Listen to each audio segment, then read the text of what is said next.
Hey everyone, I'm Sam, owner and artist of the Copper Elm. Today we're doing a modern farmhouse makeover on an outdated coffee table.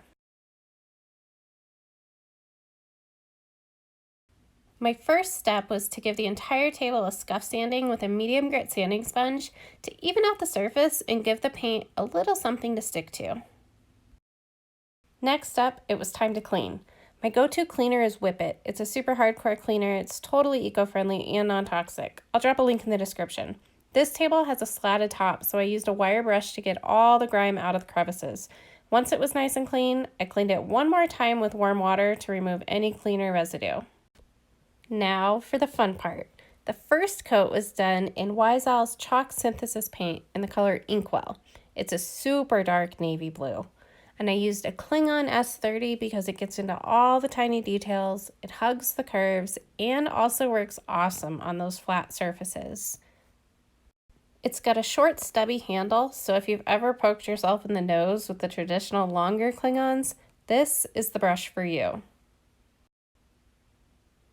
On to my second coat of paint, and this is where it really starts to come together.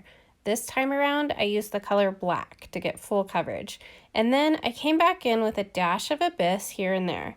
A light mist of water, and the colors blend together beautifully without losing their individual appeal. When I'm blending two colors, I like to have 3 brushes on hand, one for each color and a third to do the bulk of the blending.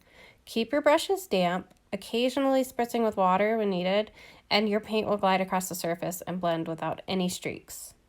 For the table's top, I worked on each individual plank separately so I could get a nice blend with plenty of depth while keeping that farmhouse wood look. I focused my black paint into the crevices and the abyss in the center of each panel, and then I blended them together with hints of Inkwell popping through here and there for extra dimension.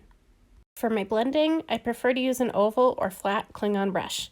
This time it was the 045. Once everything is nice and dry, it's time to varnish. I went with Wyzall's Varnish and Matte for tons of durability and a nice modern farmhouse finish. To apply, I prefer to use a sponge wrapped in pantyhose for the tabletop and a small round Klingon for the legs and drawer fronts. I also have a small artist brush on hand to catch any excess so it doesn't drip. And there you have it. A boring coffee table from the 90s is now a gorgeous statement piece. If you have any questions about this project, drop a comment below and I'd be happy to help you out. And if you liked this video and you'd like to see more furniture transformations, be sure to click the subscribe button. Have a great day and happy painting!